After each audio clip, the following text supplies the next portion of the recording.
Okay, with writer and director Joey LaFrance, The Next Bells is a short film. It's a musical, classical musical, 16 minutes. And I love watching this film because very rarely do you see a classical musical short film that's modernized. I was curious what your motivation was to make this film. Yeah, I had I had kind of toyed with the idea of making a musical for a while, and I only wanted to do it if I found a story that would be appropriate for it. So it took a lot of time to sort of iron out those details, but it was a genre that always called to me, and I think is one that's kind of underutilized these days. So 100%. yeah, so it really attracted me, and it was a lot of fun to make. So you figure after La La Land, after the success that it had, that you would be seeing more musicals, but that's not the case. I guess, well, the industry's changed drastically, but there just hasn't been Hollywood isn't making these movies anymore. Yeah, I'm not really sure why, especially because it was so successful. Yeah. It feels like it kind of swept at the Oscars besides that debacle at the end, Yeah. um but yeah, everyone seemed to really like it, so I'm surprised that they haven't come back in some way. Okay, so this was done at the Savannah College of Art and Design, correct? Correct. And we've shown a few films from that school, so you guys are doing some good things. Where is that school located? It's in Savannah, Georgia. They also have a campus in Atlanta, but I was at the Savannah campus. Gotcha. And that's where they seem to be making movies these days in Georgia. Yeah, yeah, Georgia's been doing pretty well. There was a couple movies that came into Savannah while I was in school that filmed there. So and there's a ton of stuff going on in Atlanta as well. So they're definitely in a good spot. So what did your teachers or your faculties or your mentors say when you're like, I want to make a musical? When you said for my student film? I don't I don't think anyone sort of believed that it actually could be done. Some professors kind of said that they had never seen that or Yeah. didn't remember ever seeing that. So I think there was a lot of doubt at first, but once I started to actually show what I was working on, I think people slowly got on board and started to see the vision, and it just became something that I think a lot of people enjoyed. So you wrote the music as well and the story and the music? I wrote the story, but the music was written by Phineas Moore, who's a composer that I went to high school with, and Okay. he's good friends with my brother and I. So I reached out to him when I started writing the story, and I wanted to see if he was interested because I had always respected his work a lot. So he wrote the lyrics as well, so it was really great to get to work with him on this project because I couldn't have done it on my own. And you just told them kind of the story, and how did you guys kind of come up with the music for each sequence? Did you have it mapped out when you're writing the script? Yeah, I sort of mapped out like where each musical beat or number would be, and I talked to Finn about what what kind of music I was looking for, and I gave him some inspirations that I had, such as La La Land or a lot of Jacques Demy's work, like The Young Girls of Rochefort and The Umbrellas of Cherbourg, and a lot of other classic musicals like The Sound of Music, West Mhm. Side Story. Lots of musicals that had more of like a jazzy feel, but also like a more orchestral backing as well. And Phineas, that's his real name. Yeah, Great name. It's a great name for a composer. It really is. yeah, it definitely suits him well. So okay, so then you guys kind of collaborated together and then he kind of like came up with the like how did that work with you? You're at school, you came up with the script. You guys are just talking like on the phone or on Zoom? Yeah, pretty much we would kind of just have Zoom meetings because he's based in LA, so I was in Georgia, he was in LA, so He we was would in LA, okay, gotcha. yeah, we would just have Zoom meetings and just talk about what we envisioned. But it was really great working with him, and it was interesting because usually that process comes after the movie is already shot, but that was one of the first things we had to do. Yeah. And so tell me about the art direction, costumes, the The costume design's got a kind of an MLA. I don't know if you saw that French movie kind of vibe to it, feel to it, where Mhm. primary colors were like we know where we don't really know where we are, but we're in something magical. So it's kind of like we're in reality, but it's sort of like it's a little bit off reality, if that makes sense to you. It's like it's Yeah. so Yeah, tell that me was kind about of that whole exactly concept. that was exactly what we were going for. Yeah. I worked closely with my costume designer, Aiden Sky Jameson, and she's also a huge fan of that sort of classic era of movie musicals. So she instantly got the concept, and she's just a genius. So she came up with these brilliant designs for the characters and how to make them stand out against our production design that was headed by Kaylee Riley, who's an amazing production designer. And so they all collaborated also with our DP Brendan Mascherino, and the three of them all sort of helped create this consistent color palette and look to the film that emphasized the message that I was going for. So it was really awesome to get to work with them. These are all film students like of yours, like with you. Yeah, yeah, all these guys were students at Savannah College of Art and Design with me. That's amazing. It's like there's a lot of talent in this film. Yeah, I owe it all to them. But it was also your at the same time it was your vision as well, right? But it is a collaboration, of course. Yeah, I guess the vision started with me, but the credit all goes to them for understanding it and being passionate about utilizing it. And they're just so talented and they can do anything. So Where they're did you amazing. where were the outside locations? Where was that filmed? Some of them were filmed on a couple streets in Savannah that we had sectioned off for filming, and others were also part of SCAD's new backlot that they've built. So that was a lot of fun to get to shoot on. To get to shoot on like this Hollywood backlot that Yeah. something like West Side Story would have shot on. And you did like day scenes and night scenes there as well, right? Yeah, we had a good variation of different times of day. So that was a lot of fun to get to play with lighting the backlot differently and how we were going to dress it. So do you mind chatting about like the budget? Because it's like, there's, I know you got the equipment and you got the talent for the student, but there's money in this film. So I'm just curious about like, does that come from the budget of the school? Did you have to throw in some money yourself? I'm just curious about that process. Yeah, so I had done an Indiegogo fundraiser Okay. and got a lot of support from my very generous family and friends and just people in the community that I've grown to love throughout my life. And SCAD is also an awesome resource because they have so much camera equipment and lighting equipment that we can just rent out for free. So that helped out a ton. And just the combination of that made it happen. Otherwise, it would have been an impossible task. So all the credit goes to friends and family and Yeah. SCAD as well for that. I guess if you're gonna make this musical, you might as well do it in school, right? Because it's like the talent and then the equipment is free, right? So that's like that saves like half your budget or more than half your budget. Yeah, exactly. And there's not a lot of other times where you can get people to work for free for you. So Yeah. yeah, you really appreciate all the cast and crew giving their time to support your project. So And just the costumes are great. Even the makeup, it's like really professional makeup. Cause it's like what was it says 16 millimeter in on Film Freeway. Is that true? You shot on 16 millimeter? yeah, we did. And you just processed it and edited it on video? Yeah, correct. Kodak Film Lab Atlanta gave us a digital scan of our Okay. film. So I have the actual film negatives, but we also have a You got the like like a video file. Yep. so what propelled you to shoot on 16 millimeter? That's like going back to my era.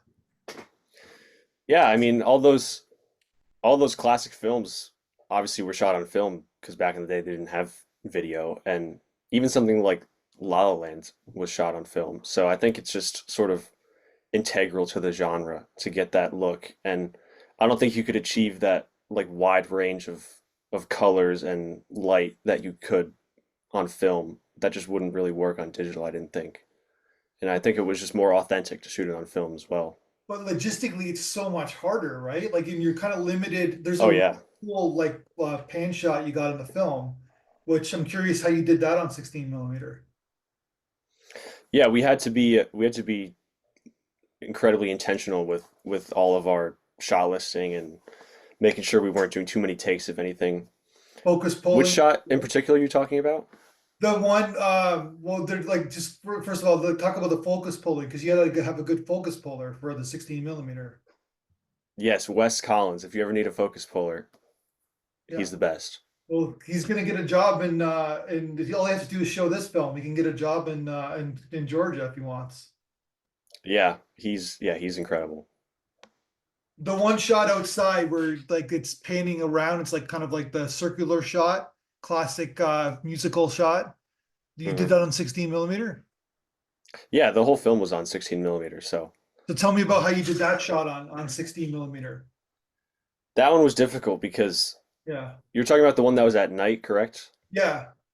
Yeah, we also worked with like we wanted rain in that shot, so we had to coordinate having rain in that shot and then having a huge dolly movement and making sure we weren't burning too much film. It was pretty difficult. I think that was one of the shots we had the most takes on, which was probably like maybe 6 or 7 or something. But that's near the end of the film, so we definitely wanted to make sure we got that one right. And then like it's like you said, you're like you're using film itself, so that's not cheap. Especially, I don't know how it works these days because it's almost like a supply and demand thing where like if you're shooting on film, there's only like back then, back in my day in Toronto, there was like 30 labs you can go to and you can kind of negotiate. Now there's like one lab, and it's like even getting the stock is like difficult because it's like it's nobody does it anymore, right? Like, is Kodak even still in business? I'm just so curious about that process of you getting the stock and processing it and going to the lab. Like, that's kind of amazing. Yeah, we actually got all of our film and processed all of it through Kodak. Okay, so there's still a lab. Kodak Film Lab, yeah, Kodak Film Lab in Atlanta was Yeah. so helpful with this process, and they were super passionate about the project and loved working with them. And so the day or two after we wrapped, the DP Brendan and we drove up from Savannah to Atlanta to drop off the film, Yeah. and so they spent a couple days processing it and then shipped back to us. And it was yeah, it was so great to work with them, and it's And cool to we got a tour of their facility and everything, and it was really cool to see the type of work they do there. and then like you're like this is classic like old school filmmaking, Generation X or baby boomer filmmaking where you have that anxiety where you have to wait a couple days to get it processed. And then it's like it did it Mm. everything in focus. It's all the like, do I have my shots? Like it's like now it's like people shooting on digital, they can watch it 10 seconds later, right? But that's like how were you feeling at that 2 days of like waiting for the process to take place? Yeah, it was definitely stressful, but at the end of the day, I fully trusted the whole crew. So yeah, there's definitely some anxiety with it, but in the back of my mind, I knew that everyone was fully locked in, and they were gonna everyone did their best no matter what. So however it came out, it was gonna be great. So, and So I'm glad it all turned out great. So So tell me about your lead actor because they not only it's Lily Jewett, she plays Lily, right? So yeah, so Lily plays Lily. yeah, So she not only has to act because there's some really key acting moments in the film, but she's got to sing and she's got to dance as well, right? It's triple threat. So tell me about finding the cast. Like that's not easy to do. yeah. She's a true triple threat. She's a powerhouse. Yeah, our whole cast was SCAD students as well, all Okay. performing arts students at the school, and we had an amazing casting director, Luke Paquette, who uh, knows all these students very well and is involved with the casting department at SCAD. So he was able to help us find the talent, and uh, yeah, they all absolutely nailed it. And they were so amazing to work with, and I would work with any of them tomorrow again. So you just graduated in you graduated in June, correct? Correct. So now you're like, are you back in Connecticut, or are you still in Georgia? Yeah, I'm back in Connecticut now. So what's the plan? What's your plan? The plan is to start trying to find some film work around this area in the New York area. I also just finished shooting a short film with Brendan called So Long, so we're working on that now as well. So doing a mix of trying to find some steady film work, but also keep pursuing some passion projects. So Gotcha. Is there like a feature idea within the next bells? I think it definitely could be a feature. So if there's any producers out there who are interested in making it, let me know Yeah, because I've got some ideas for it. I'm sure you do. All right, so tell me about the first screening, or when you showed the film to your crew, or when you showed the film to Lily, like what their reactions were, because I would have loved to be a part of a film like this like 25 years ago. And I'm assuming they were ecstatic when they saw the film. Yeah, so we premiered it for SCAD for the senior graduating class has a showcase of everyone's thesis films. So we got to show it at the beautiful Lucas Theater in Savannah, Georgia. And I don't know exactly who was there, but the whole a lot of the cast and crew were there, and it was just so great after the screening was over, after that block of films, just having everyone come up to me and congratulating me and finding Lily in the audience and congratulating her on her performance and just getting to live in that moment with everyone who worked so hard on the film and just like seeing their hard work show up on the big screen was incredibly rewarding. So that was an awesome night. Yeah, it must have been. And now you're sending it into like festivals like ourselves. I hope it's doing well because it should do well. I can't Thank see you. I can't see a festival not accepting this film unless you send it to a horror festival, but but it's kind of a perfect student film. It's really great. Thank you. I appreciate the kind words. So we sent you the audience to you. So what did you think what the audience had to say in the feedback video that we sent you?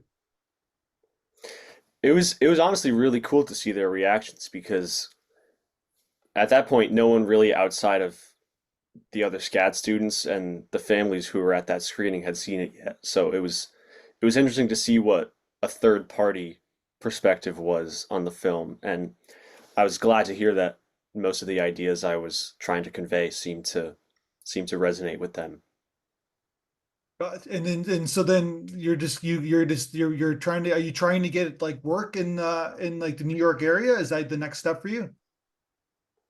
Yeah, that's the next step. That and also still developing projects to Yeah. work on as well in that meantime. So So you want to because you want to make films, obviously, right? yeah.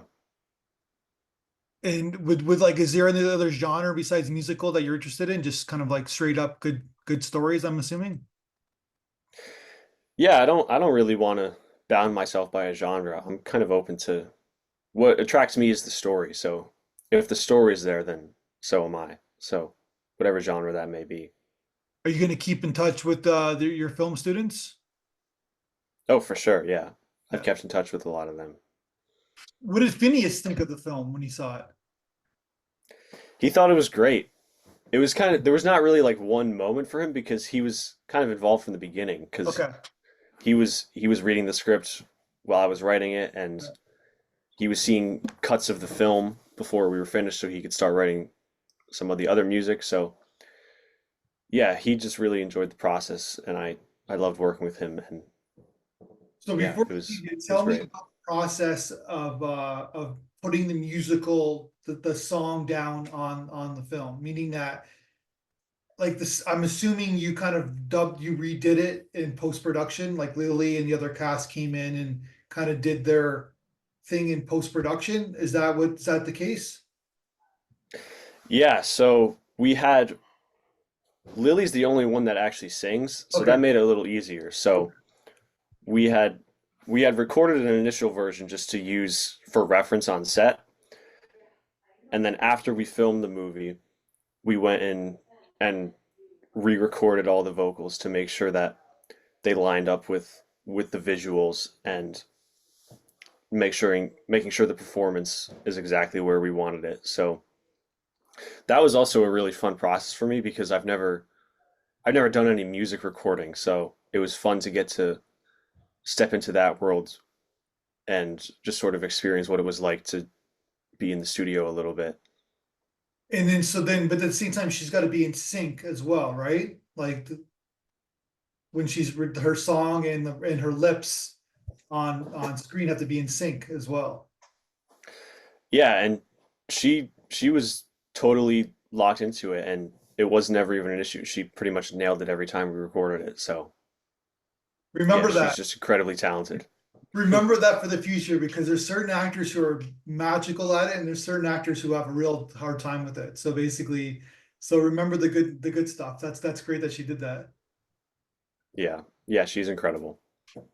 And then yeah, so then you had a clean sound design too. So who was your sound designer? Yeah, our post sound designer is Billy Sheehan. He's a student at SCAD as well, and he I have so much respect for him because we were we had to finish the film by graduation, so we were working on such a tight schedule, and he and his whole sound team totally delivered on everything and were fully committed to doing the work. And I think the movie sounds beautiful because of them. And Yeah, it does.